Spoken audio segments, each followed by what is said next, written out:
Here we go across the Caribbean. Crime is getting out of control.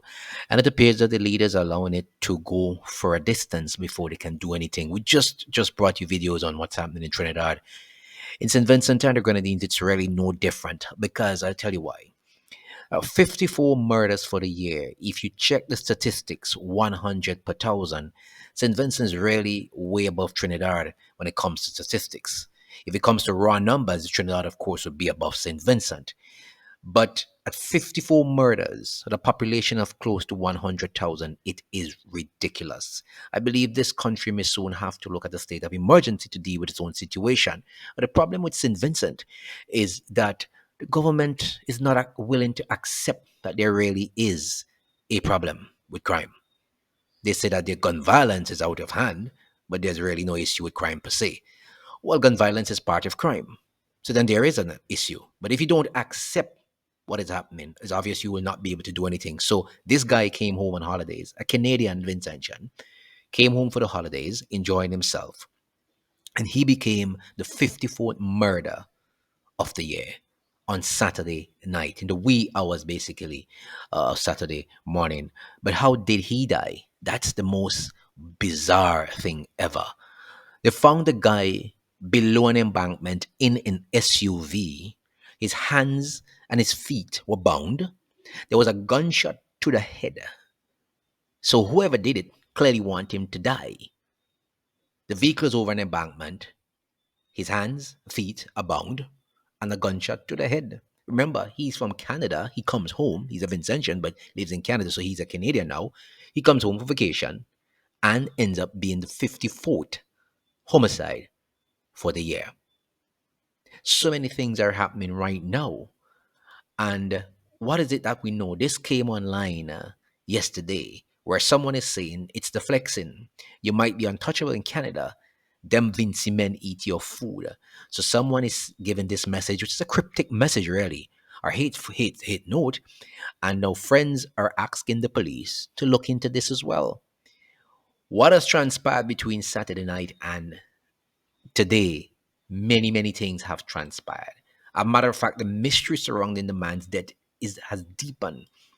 So Glenn Royce Fraser's tragic death in St. Vincent, and as of Monday night, tonight, as I talk to you, a woman is now providing assistance to the authorities in their investigation into the death of this man that occurred in the early morning hours of Saturday. Now, what we do know right now is that a gunshot wound was discovered on his head in an SUV, which was over an embankment. But now, police are searching for leads and they are currently studying surveillance footage from an entertainment spot in Kingstown where he was seen before his death. Then we're hearing that voice notes have surfaced on social media, which features arguments between two individuals, and there's references of a Glenn or an individual called Glenn. And authorities are now looking into that.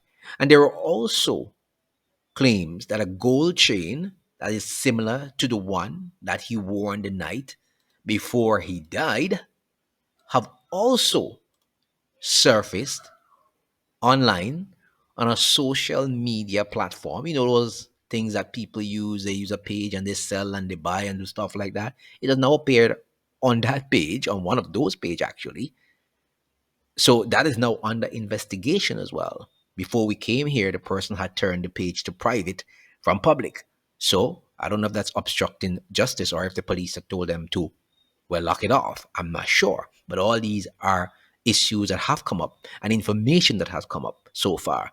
So the police basically issued a press release and they wrote inside of it that, of course, he died in the early morning hours of Saturday 28th, 1:30 a.m. They were notified of a vehicle over an embankment in a village, and after arriving on the location, a short amount of time, they found his body in the SUV, of course, hands and wrists tied, and some kind of head injury. They're saying some kind of head injury. Now we know it's a bullet to the head. And as part of the, of course, of the exhibits as well, they collected spent shells and stuff like that. And investigations are continuing. So all across the Caribbean, people, all across the Caribbean, issues abound. Issues abound when it comes to gun violence, and the government seems helpless. But are they helpless? or is it part of a plan? Because remember, gun violence will become part of a public health issue. And when you have a public health issue, you know what comes after that, a lockdown.